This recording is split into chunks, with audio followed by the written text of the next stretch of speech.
Cricket ಜಗತ್ತಿನ interesting ಸುದ್ದಿಗಳನ್ನ quick ಆಗಿ ಹೇಳ್ತೇನೆ ಕ್ರಿಕೆಟ್ ರೌಂಡಪ್ ನಲ್ಲಿ. ನಾನು ಶಾಂತ, ನೀವು ಸುದ್ದಿಯಾನದ ಸಬ್ಸ್ಕ್ರೈಬರ್ ಆಗೋದಕ್ಕೆ ಮರಿಬೇಡಿ. ಟೀಮ್ ಇಂಡಿಯಾ ನಾಯಕ ರೋಹಿತ್ ಶರ್ಮಾ ಬೆಸ್ಟ್ ಕ್ಯಾಪ್ಟನ್, ಜೊತೆಗೆ ಬ್ಯಾಟಿಂಗ್ ನಲ್ಲೂ ಕೂಡ ಬೆಸ್ಟ್. ತಮ್ಮ ಸಿಡಿಲಬ್ಬರದ ಬ್ಯಾಟಿಂಗ್ ನಿಂದ ಎಷ್ಟು ಫೇಮಸ್ಸೋ ಮರವಿನಿಂದ ಕೂಡ ಅಷ್ಟೇ ಫೇಮಸ್ ಆಗಿದ್ದಾರೆ ರೋಹಿತ್ ಶರ್ಮಾ. ರೋಹಿತ್ ಶರ್ಮಾ ಮರೆಯದೇ ಇರೋ ವಸ್ತುಗಳೇ ಇಲ್ಲ ಅಂತ ಸ್ವತಃ ವಿರಾಟ್ ಕೊಹ್ಲಿಯೇ ಹೇಳಿದ್ದಾರೆ. ಮೊಬೈಲ್, ಐಪ್ಯಾಡ್, ಪಾಸ್ಪೋರ್ಟ್ ಎಲ್ಲವನ್ನು ಕೂಡ ರೋಹಿತ್ ಶರ್ಮಾ ಮರಿತಾರೆ ಅಂತ ವಿರಾಟ್ ಕೊಹ್ಲಿ ಹೇಳಿಕೊಂಡಿದ್ದಾರೆ. ಇನ್ನು ಟಾಸ್ಗೆ ಬಂದು ಬ್ಯಾಟಿಂಗ್ ತೆಗೆದುಕೊಳ್ಬೇಕಾ ಅಥವಾ ಬೌಲಿಂಗ್ ತೆಗೆದುಕೊಳ್ಬೇಕಾ ಅನ್ನೋದನ್ನೇ ಮರೆತು ರೋಹಿತ್ ಫಜೀತಿಗೆ ಸಿಲುಕಿದ ಘಟನೆಗಳು ಕೂಡ ಇದೆ.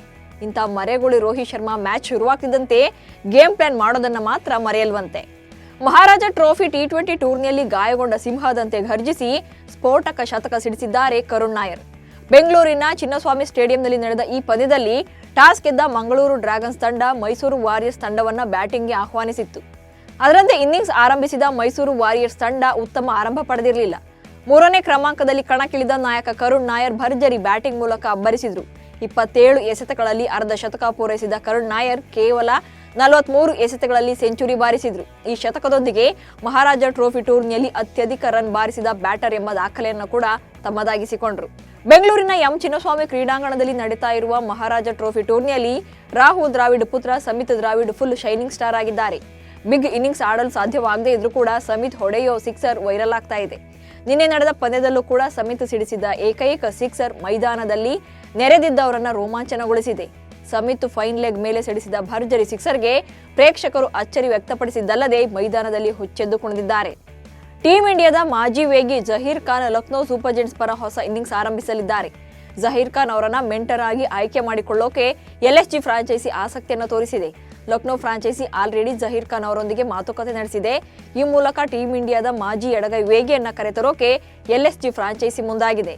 RCB ನಂತರ ತಮ್ಮ ನೆಚ್ಚಿನ IPL ತಂಡವನ್ನ ಹೆಸರಿಸಿದ್ದಾರೆ ವಿರಾಟ್ ಕೊಹ್ಲಿ. ಕೋಲ್ಕತಾ ನೈಟ್ ರೈಡರ್ಸ್ ಅನ್ನ ತನ್ನ ನೆಚ್ಚಿನ ತಂಡವಾಗಿ ಕೊಹ್ಲಿ ಆಯ್ಕೆ ಮಾಡಿಕೊಂಡಿದ್ದಾರೆ. ರೋಹಿತ್ ಶರ್ಮಾ ಪ್ರತಿನಿಧಿಸಿದ್ದ ಮುಂಬೈ ಇಂಡಿಯನ್ಸ್ಗಿಂತ ಗೌತಮ್ ಗಂಭೀರ್ ಪ್ರತಿನಿಧಿಸಿದ್ದ ಕೋಲ್ಕತಾ ನೈಟ್ ರೈಡರ್ಸ್ ತಂಡವೇ ತಮ್ಮ ನೆಚ್ಚಿನ ತಂಡ ಎಂದಿದ್ದಾರೆ ವಿರಾಟ್ ಕೊಹ್ಲಿ. ಒಂದು ಓವರ್ನಲ್ಲಿ ಬ್ಯಾಟರ್ ಎಲ್ಲಾ 6 ಎಸೆತಗಳಲ್ಲಿ ಸಿಕ್ಸರ್ ಬಾರಿಸಿದ್ರು ಕೂಡ ಹೆಚ್ಚೆಂದ್ರೆ 36 ರನ್ಗಳನ್ನ ಗಳಿಸಬಹುದು.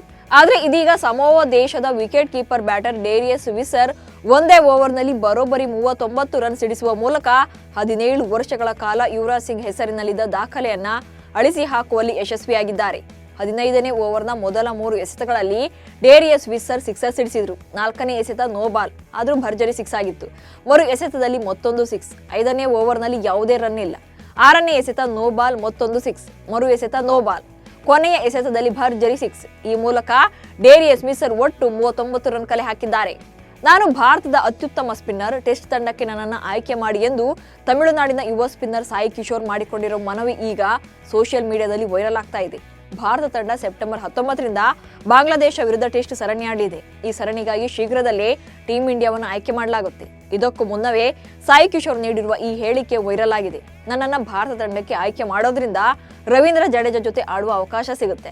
ಅವರೊಂದಿಗೆ ನಾನು ಈವರೆಗೆ ರೆಡ್ ಬಾಲ್ ಕ್ರಿಕೆಟ್ ಆಡಿಲ್ಲ, ಹಾಗಾಗಿ ಅವರೊಂದಿಗೆ ಕಣಕ್ಕಿಳಿಯಲು ಅವಕಾಶ ಕೊಡಿ ಎಂದು ಸಾಯಿ ಕಿಶೋರ್ ಮನವಿ ಮಾಡಿಕೊಂಡಿದ್ದಾರೆ. ಪಾಕಿಸ್ತಾನ ಮತ್ತು ಬಾಂಗ್ಲಾದೇಶ ನಡುವಿನ 2 ಪಂದ್ಯಗಳ ಟೆಸ್ಟ್ ಸರಣಿಯ ಮೊದಲ ಪಂದ್ಯ ಆಗಸ್ಟ್ 21ರಂದು ರಾವಲ್ಪಿಂಡಿಯ ಮೈದಾನದಲ್ಲಿ ನಡೆಯಲಿದೆ. ಆದರೆ ಈ ಸರಣಿ ಆರಂಭಕ್ಕೂ ಮುನ್ನವೇ ಪಾಕಿಸ್ತಾನ ತಂಡ ಭಾರೀ ಹಿನ್ನಡೆ ಅನುಭವಿಸಿದೆ.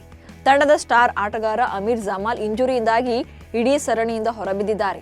ಅಮೀರ್ ಜಮಾಲ್ ಈ ವರ್ಷದ ಮೇ ತಿಂಗಳಿನಿಂದ ಕೆಳಬೆನ್ನಿನ ಸಮಸ್ಯೆಯಿಂದ ಬಳಲ್ತಾ ಇದ್ರು. ಸೌತ್ ಆಫ್ರಿಕಾ ವಿರುದ್ಧದ 3 ಪಂದ್ಯಗಳ T20 ಸರಣಿಗಾಗಿ ವೆಸ್ಟ್ ಇಂಡೀಸ್ ತಂಡ ಪ್ರಕಟವಾಗಿದೆ. 15 ಸದಸ್ಯರ ಈ ತಂಡವನ್ನ ರೋಮನ್ ಪೊವೆಲ್ ಮುನ್ನಡೆಸಲಿದ್ದಾರೆ.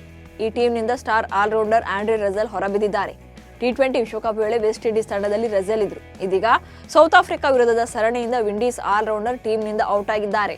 ಪಾಕಿಸ್ತಾನದ ಯಾವುದೇ ಕ್ರೀಡಾಂಗಣಗಳು ಕೂಡ ಅಂತಾರಾಷ್ಟ್ರೀಯ ಕ್ರಿಕೆಟ್ ಆಯೋಜನೆಗೆ ಯೋಗ್ಯವಾದುದಲ್ಲ ಎಂದು ಸ್ವತಃ ಪಾಕಿಸ್ತಾನ ಕ್ರಿಕೆಟ್ ಮಂಡಳಿಯೇ ಒಪ್ಪಿಕೊಂಡಿದೆ.